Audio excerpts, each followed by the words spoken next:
சாதத்தோட பூரி சப்பாத்தியோடு சேர்த்து சாப்பிட்ற மாதிரி நல்ல க்ரீமியாக ஒரு சிக்கன் குருமா இன்றைக்கி செய்து பார்க்கலாம். 3-4 டீஸ்பூன் அளவுக்கு எண்ணெய் ஊற்றிட்டு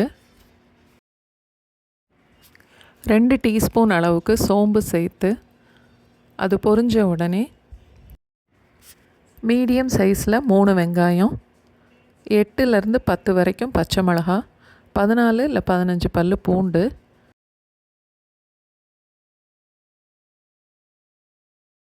ஃபஸ்ட்டு பச்சை மிளகா பூண்டு ரெண்டும் சேர்த்து கொஞ்சம் வதக்கிட்டு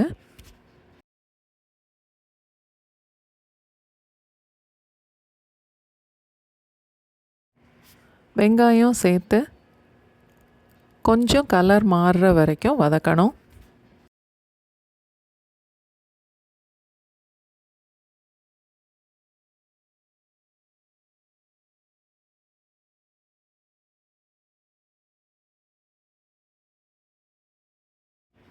இந்த அளவுக்கு வதக்கினா போதும்.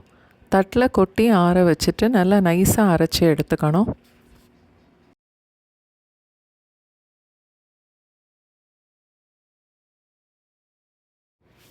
தாளிக்கிறதுக்கு 3-4 டீஸ்பூன் அளவுக்கு நெய் சேர்த்துட்டு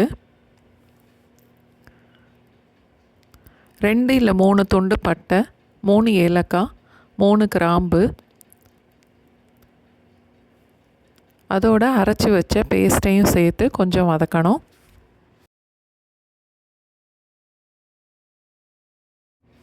மூணு 4 டீஸ்பூன் அளவுக்கு இஞ்சி பூண்டு பேஸ்ட்,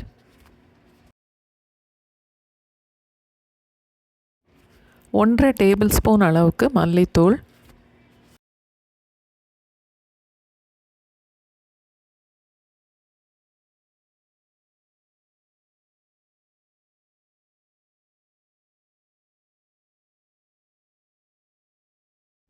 அடுப்பை மீடியம் ஃப்ளேமில் வச்சுட்டு 2 நிமிஷத்துக்கு கைவிடாமல் கிளறி வதக்கணும்.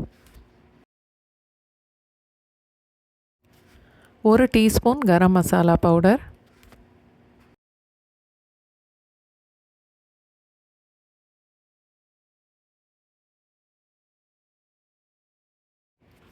தேவையான அளவுக்கு உப்பு,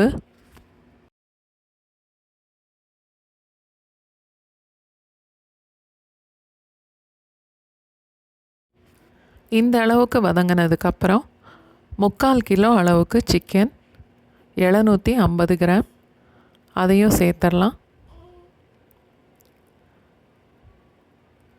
அதோட கொஞ்சமாக தண்ணி,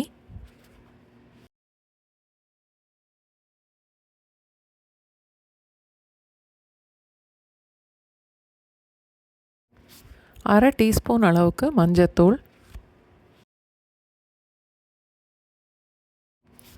நல்லா கலந்துட்டு மீடியம் ஃப்ளேமில் மூடி போட்டு வச்சிடலாம்.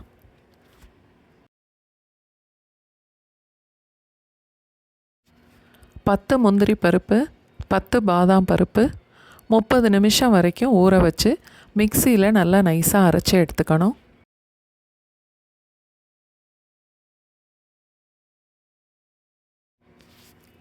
சிக்கனை நடுவில் 2-3 தடவை கிளறி விட்டு மறுபடியும் மூடி போட்டே வேக வைக்கலாம். சிக்கன் நல்லா வெந்ததுக்கப்புறம் டின்னில் உள்ள நல்ல கெட்டியான தேங்காய் பால் 150 ml வரைக்கும் சேர்க்குறேன். ஃப்ரெஷ்ஷாக தேங்காய் பால் எடுத்து சேர்க்குறதுனா 1/2 தேங்காயிலேருந்து ரொம்ப தண்ணி சேர்க்காமல் நல்ல கெட்டி தேங்காய் பாலாக எடுத்து சேர்க்கணும். அதோட அரைச்சி வச்சுருந்த முந்திரி பாதாமும் சேர்த்துடணும். தேவைன்னா ஒரு 1/2 கப் அளவுக்கு தண்ணி சேர்க்கலாம்.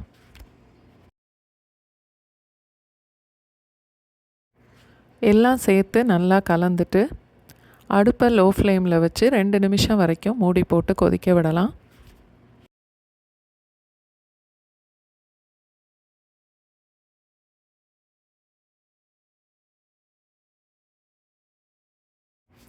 குருமா நல்லா கொதித்து கெட்டியானதுக்கப்புறம் அடுப்பை ஆஃப் பண்ணிவிட்டு பொடிசாக வெட்டின மல்லி இலை கொஞ்சம் சேர்த்துட்டு 1 டேபிள் ஸ்பூன் அளவுக்கு எலுமிச்சம்பழம் ஜூஸும் சேர்த்து நல்லா கலந்துட்டா க்ரீமியான சிக்கன் குருமா ரெடி ஆயிரும்.